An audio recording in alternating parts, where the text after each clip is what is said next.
हिंदी की online classes में आप सभी विद्यार्थियों का एक बार फिर से स्वागत है।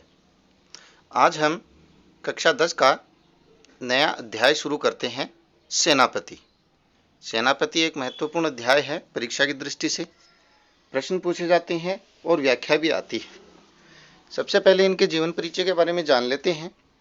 जीवन परिचय से संबंधित एक प्रश्न आता है तो जन्म, मरण और उनकी रचनाएं, उनका परिचय है, साहित्यिक परिचय है, वो आप जरूर याद रखें। सबसे पहले उनका जन्म है वो संवत 1616 में हुआ था। ये ध्यान रखें, ये विक्रम संवत में है, ईस्वी सन में नहीं है। सेनापति का जन्म है वो दीक्षित गोत्रीय ब्राह्मण परिवार में हुआ था। पंडित जी थे ये 1616 में। उनके पिता का नाम गंगाधर और दादा का नाम परशुराम दीक्षित था। पितामह यानी दादाजी। उनके विद्यागुरु हीरामणि दीक्षित थे। वे बहुत ही आत्मविश्वासी थे, सेनापति के गुरु। अपना परिचय देते हुए एक स्थान पर उन्होंने अर्थात सेनापति जी ने कहा है, सेनापति सोई सीतापति के प्रसाद जाकी, सब कवि कान दे सुनत कविताई। सेनापति वही हैं जिन्होंने सीतापति अर्थात श्री राम के प्रसाद यानी कृपा से, जिनकी जाकी यानी जिनकी कविता है, सब कवि कान दे करके यानी ध्यान पूर्वक, कान दे करके मतलब ध्यान पूर्वक सभी कवि सुनते हैं। कविताई उनकी कविता भी सुनते हैं सभी कवि। श्री राम की कृपा से वो कहते हैं कि मैं कविता लिखता हूँ और उनकी कविता इतनी प्रभावशाली है कि सभी कवि ध्यान पूर्वक सुनते हैं इनकी कविता। ये रीतिकाल के, कौन से काल के? रीतिकाल के कवि हैं। रीतिकाल, आदिकाल, भक्तिकाल और उसके बाद आता है तीसरे नंबर पर रीतिकाल। उसके महान और भावप्रवण कवि माने जाते हैं। कुछ लोगों का कथन है कि सेनापति इनका उपनाम या उपाधि है, किंतु इनका मूल नाम किसी को ज्ञात ही नहीं है।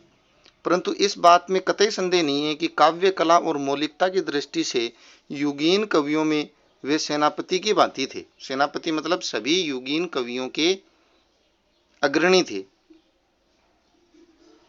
ठीक है। सेनापति राम भक्त कवि थे। ये ऊपर इस दोहे में आया भी है।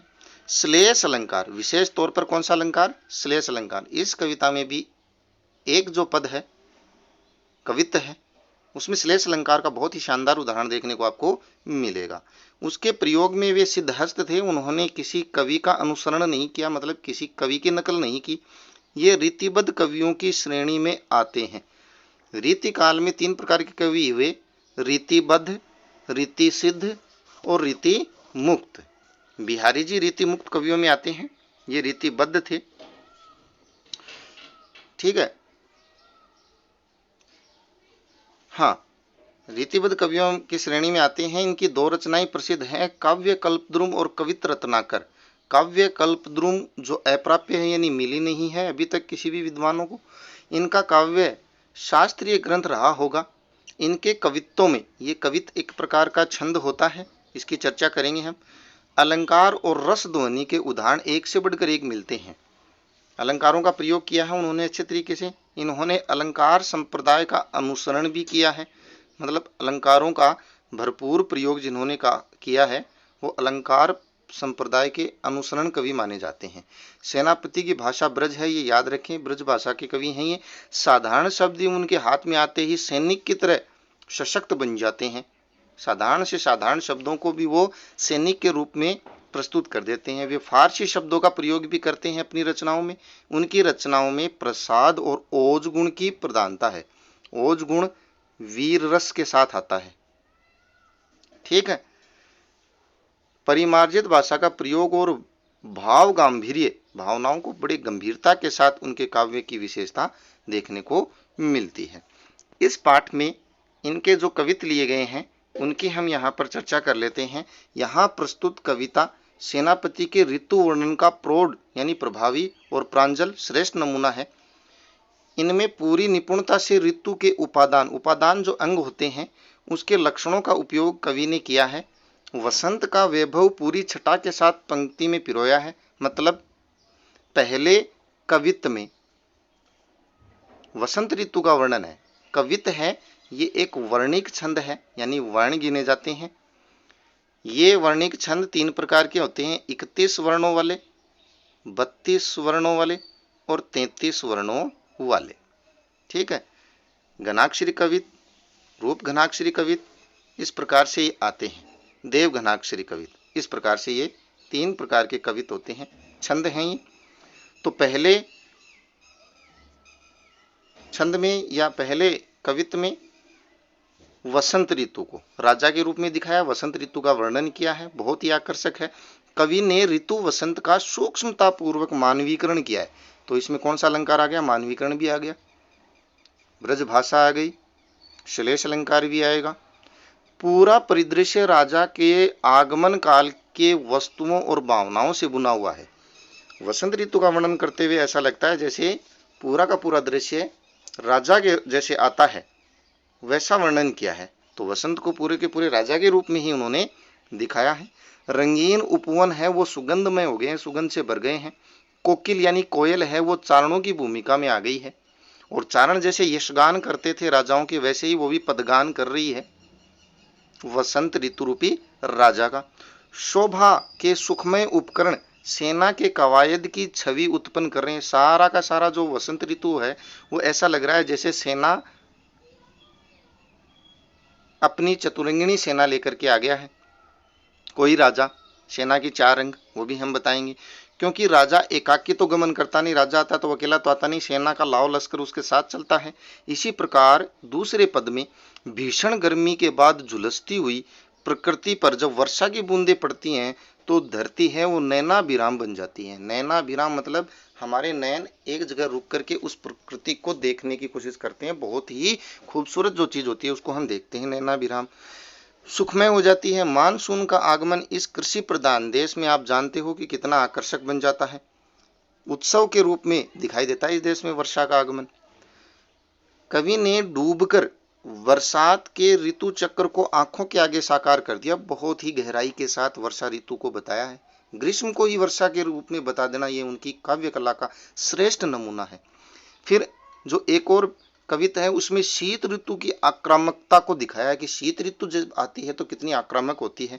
सेनापति के आचरण में कवि ने वर्णित किया है, इस हमले ने पूरी प्रकृति को पराजित कर दिया है। किसके हमले ने? शीत ऋतु के हमले ने प्रकृति को पराजित कर दिया है। बर्फीली हवा की चुभन तीर के समान लग रही है, घातक।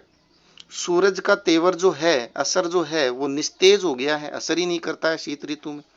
अलाव यानी आग जलाते हैं तो उस जलती हुई आग को घेर करके जन समुदाय ठिठुर रहा है, वो आग भी प्रभावहीन हो गई है।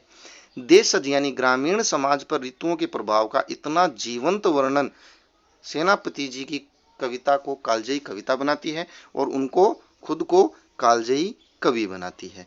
तो चलिए फिर सभी विद्यार्थियों को मैं ले चलता हूं ऋतु वर्णन में। पहला पद है और पहला पद कहां तक है ये भी आप ध्यान रख लें। ये पहला पद यहां तक है, ठीक है, यहां तक है अपना पहला पद, तो इस चीज को यहां तक रखें। इसके बाद यहां से सेकंड पद दूसरा कवित है वो स्टार्ट हो जाएगा।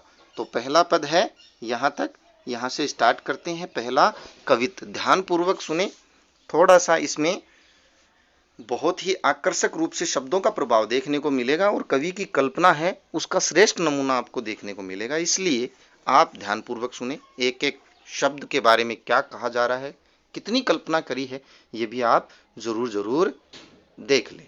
तो चलिए फिर कवि कहते हैं, बरन बरन तरु फूले उपवन बन सोई चतुरंग संग दल लहियतु है।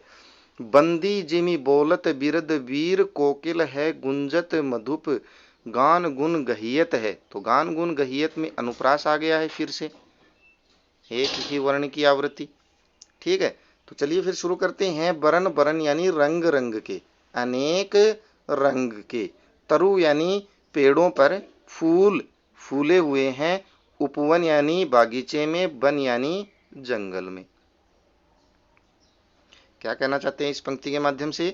कवि कहना चाहते हैं कि वन यानी जंगलों में और उपवन बागीचों में, तरु यानी पेड़ों पर अनेक रंग बिरंगे फूल जो हैं वो फूले हुए हैं, खिले हुए हैं। सोई वह, वही रंग बिरंगे फूल हैं जो पेड़ों पर खिले हुए हैं, वो कवि को मानो कैसे लग रहे हैं? चतुरंगिणी दल यानी सेना, समूह। चतुरंगिणी, चतुरंगिणी सेना होती है जिसके 4 अंग होते हैं, ठीक है, अंग होते हैं सेना के 4। पहला अंग होता है हाथी, हाथी सवार जो होते हैं वो। दूसरे होते हैं रथ, रथ पर सवार। तीसरे होते हैं घोड़े पर सवार, घुड़सवार। और फिर चौथे होते हैं पैदल। तो जिस सेना में ये चारों अंग सेना के होते हैं उनको चतुरंगिणी सेना बोलते हैं, 4 अंगों वाली सेना।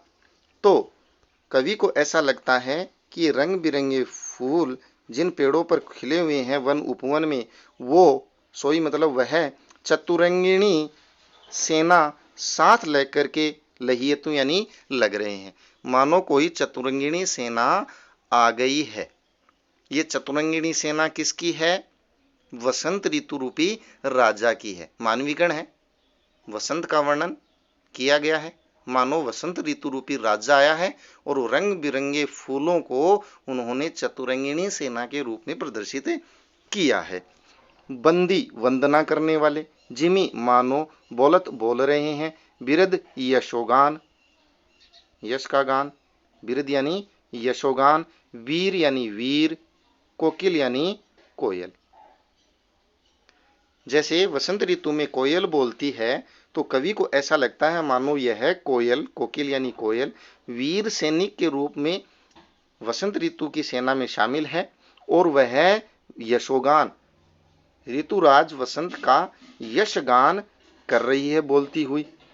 वसंत ऋतु में कोयल बोलने लग जाती है ना, तो वो ऐसा लग रहा है जैसे कोई सैनिक यशोगान कर रहा है, चारण सैनिक। तो कोयल मानो चारण के रूप में, जैसे चारण राजाओं महाराजाओं के यहाँ उनकी प्रशंसा का गान करते थे, वैसे ही कोयल भी वसंत ऋतु में बोलती हुई मानो वसंत ऋतु का क्या कर रही है? यशगान कर रही है। गुंजत मधुप, मधुप यानी भ्रमर, भ्रमर जो है वो अनेक अनेक फूलों पर गुंजार कर रहे हैं, गूंज रहे हैं, वो मानो गुणगान कर रहे हैं। गहियतु यानी ग्रहण कर लिया है। क्या ग्रहण कर लिया है? गुणगान करने वाले संगीतकारों का, संगीतकारों का रूप गहियतु यानी ग्रहण कर लिया है। भ्रमर जो वसंत ऋतु में बोलते हुए नजर आ रहे हैं वो मानो इस प्रकार से नजर आ रहे हैं जैसे कोई संगीतकार वसंत ऋतु का गुणगान कर रहे हैं। तो भ्रमर बोलते हुए संगीतकारों का रूप ले लिया है, कोयल ने चारण कवि का रूप ले लिया है, वीर कोयल ने। आवे आ रही है आसपास, पुहुपुन यानी पुष्पों में, फूलों में, फूलों में, सुबास यानी सुगंध, सोई आसपास चारों तरफ फूलों में इतनी सुगंधित हवा फैल गई है, सोई यानी समाहित है, फैल गई है। सोने के सुगंध मानो सोने में सुगंध जैसे हो गई है। सोना क्या है? यहाँ पर पीले पीले फूल, और सुगंध यानी पीले फूलों की महक। मांझ यानी उनके बीच में, सने यानी लिप्त, रहियतु रह रहे हैं, सने यानी लिप्त। चारों तरफ फूलों में सुगंध है, वो लिप्त, लिपटी हुई है। और ये चारों तरफ पीले पीले फूलों की जो सुगंध है वो मानो सोने में सुगंध लग रही है। सोने में सुगंध मुहावरा या लोकोक्ति भी है। तो सोने में सुगंध का अर्थ होता है दुगुना आनंद, दुगुना आनंद मिल रहा है। वसंत ऋतु में फूलों, पीले पीले फूलों में जो सुगंध फैली हुई है वो दुगुना आनंद दे रही है सोने में सुगंध के रूप में।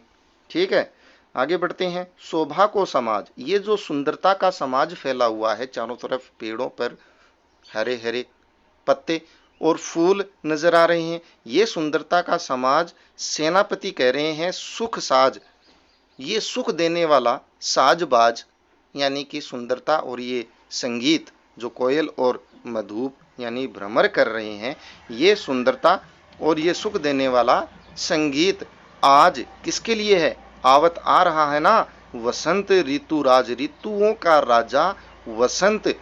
कहिए तू, सेनापति कह रहे हैं कि वसंत ऋतु रूपी राजा आ रहा है ना, इस कारण चारों तरफ शोभा यानी सुंदरता का समाज फैल गया है और सुख देने वाले संगीत चारों तरफ मानो बज रहे हैं, कोयल और भंवरों का गुणगान।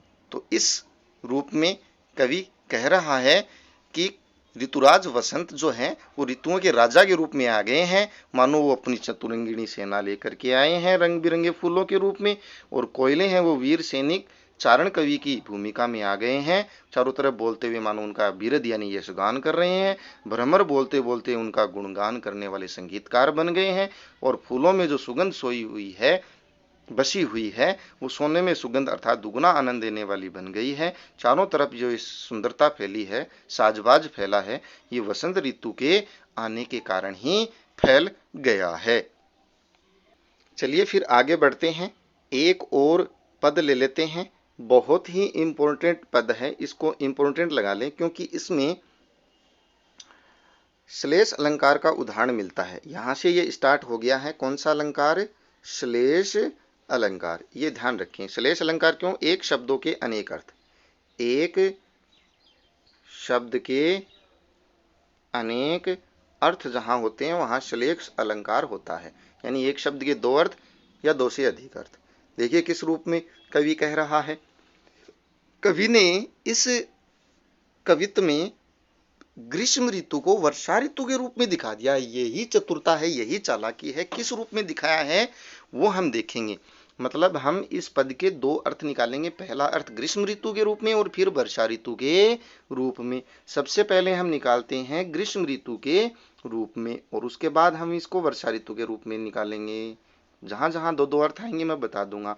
देखें, देखिए, कवि कह रहे हैं देखो, क्षिति, क्षिति यानी धरती, अंबर आकाश, धरती और आकाश जले जल रहे हैं चारी ओर, चारों ओर, छोर किनारों से। चारों ओर के किनारों से मानो ग्रीष्म ऋतु के कारण चारों ओर जल रहे हैं धरती और अंबर। तिन, तिनका, तरवर, तरु यानी पेड़, सभी का रूप हर्यो यानी हरण कर लिया है, छीन लिया है। तिनकों का और पेड़ों का रूप भी हरण कर लिया है, छीन लिया है। इस ग्रीष्म ऋतु में सारे पेड़ पौधे जल गए हैं। महाझर, झड़ सी लग गई है। ज्योति, ज्योति यानी तेज सूर्य की किरणों के कारण झड़ी सी लग गई है। मतलब तेज गर्मी पड़ रही है और गर्मी की झड़ लग गई है।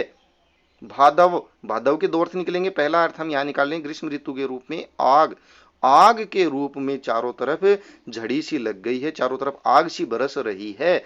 जलद, जलद यानी जलती हुई, जलती हुई। पवन यानी हवा, तन की सेक सिकाई मानो प्रयोग कर रही है। मानो जलती हुई पवन यानी हवा तन की सिकाई कर रही है, तन को सेक रही है। दारुण, कष्टदायक, दारुण यानी कष्टदायक। तरनी यानी सूर्य, तरनी के भी दो अर्थ होते हैं, सूर्य और नाव। अभी सूर्य के रूप में लेते हैं क्योंकि ग्रीष्म ऋतु का वर्णन कर रहे हैं। कष्टदायक सूर्य की किरणों ने इतना पीड़ित कर दिया है कि सभी लोग नदी के तरे यानी किनारे सुख पाने के लिए चले गए हैं। सभी नदी के किनारे चले गए हैं सुख पाने के लिए। इतनी कष्टदायक सूर्य की गर्मी पड़ रही है। शीरी छा, छा मतलब छाया, शीरी यानी ठंडी, ठंडी, घन यानी बादलों की घनी, सॉरी घनी, ठंडी, छा यानी छाया, घन का अर्थ बादल भी होगा जो दूसरे अर्थ में लेंगे हम। ठंडी छाया, घनी ठंडी छाया, चाहिए चाहने की इच्छा चित्त हृदय में धरे हुए हैं। सभी लोग चाहते हैं कि उन्हें घनी ठंडी छाया मिले। देखो चतुराई, देखिए चालाकी सेनापति की, कविता की, जो ग्रीष्म की विषम ऋतु को, भयंकर ऋतु को वर्षा की ऋतु के सम यानी समान कर दिया है। अब वो कैसे कर दिया है वो हम स्टार्ट करते हैं कि सेनापति की कविता की चालाकी देखिए, भयंकर ग्रीष्म ऋतु को वर्षा के ऋतु के रूप में कैसे कर दिया है, इसका हम अब वर्णन करेंगे। देखिए, स्टार्ट करते हैं। देखो, क्षिति, क्षिति यानी धरती, अंबर यानी आकाश से जल ही जल। थोड़ी देर पहले हमने इसको आग के रूप में लिया था, अब यहाँ लेंगे जल ही जल के रूप में, तो यहाँ भी श्लेष हो गया।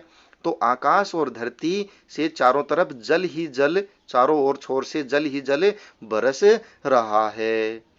तीन तरवर, तीन यानी तिनके और पेड़, सभी का रूप हरा कर दिया है। अभी हरण किया था, अब हरा, जब वर्षा ऋतु का वर्णन करेंगे तब। तो इतना जल बरस रहा है कि पेड़ पौधों का रंग हरा भरा हो गया है। महाझड़ लगी हुई है। भादवा, भादवे के महीने में जैसे ज्योति चमक, बिजली की चमक दिखाई देती है, वैसे ही चारों तरफ झड़ लग गई है बारिश की। और भादवे के महीने में जैसे बिजली चमकती है, वैसे ही मानो चमक फैली हो गई है, फैल गई है। जलद, जलद यानी बादल। पवन, बादलों को स्पर्श करती हुई जो हवा आ रही है, वो ठंडी ठंडी हवा तन को सेक रही है, अर्थात सिलाई कर रही है। दारुण, दारुण यानी लकड़ी या काठ। अभी हमने कष्टदायक लिखा था, यहां पर काठ होगा। काठ की नाव, तरे पार कर रहे हैं नदी, नदी को लकड़ी की काठ से पार, लकड़ी की नाव से या काठ की नाव से नदी को पार करके लोग सुख पा रहे हैं इस वर्षा ऋतु में। सीरी, ठंडी, घन बादलों की छाया में, ठंडे बादलों की छाया में चित्त हृदय है, वो आनंद पा रहा है। देखो चतुराई, देखिए चतुरता, चालाकी सेनापति की कविता की, जो वर्षा ऋतु को भी, सॉरी, ग्रीष्म ऋतु की, विषम ऋतु को भी वर्षा के ऋतु के समान कर दिया है। तो देखिए किस प्रकार से किया। आसमान और धरती पर चारों तरफ जल बरस रहा है। तिन और तरवर, तिनको और तरु यानी पेड़ों सब का रूप हरा भरा कर दिया है। महाझड़ लगी हुई है। भादवे के महीने में जैसे झड़ लग जाती है, चारों तरफ बिजली ज्योति यानी बिजली चमकती है, वैसे ही चारों तरफ बिजली सी चमक रही है। और बादल को स्पर्श करती हुई जो हवा आ रही है ठंडी, उससे तन सिक रहा है, सिकाई हो रही है ठंडी ठंडी हवा से। दारुण यानी लकड़ी की नाव से नदी तैर रहे हैं, पार कर रहे हैं और सुख प्राप्त कर रहे हैं सभी लोग। और ठंडी, सिरी यानी ठंडी, घन यानी बादलों की छाया प्राप्त करके सभी का चित्त प्रसन्न चित्त हो गया है। ये देखिए कविता सेनापति की चालाकी की कविता कि ग्रीष्म ऋतु की भयंकर ऋतु को भी किसके समान कर दिया है, वर्षा ऋतु के समान। तो किस प्रकार से इसमें श्लेष अलंकारों का प्रयोग हुआ है। जल का दो अर्थ निकाल दिए, हरियो का दो अर्थ निकाल दिया, भादवा का दो अर्थ निकाल दिया, जलद के भी दो अर्थ निकाल दिए, दारुण के, तरनी के, घन के। ठीक है, तो इस प्रकार से दो दो अर्थ निकाल करके उन्होंने ग्रीष्म ऋतु का वर्षा ऋतु में वर्णन किया है। लंबा वीडियो ना हो इसलिए आज के हमारी क्लास में इतना ही। कल हम आगे के दो कवित और पढ़ेंगे। आशा है आपको समझ आया होगा और वीडियो पसंद आया होगा। आज के लिए बस इतना ही। धन्यवाद।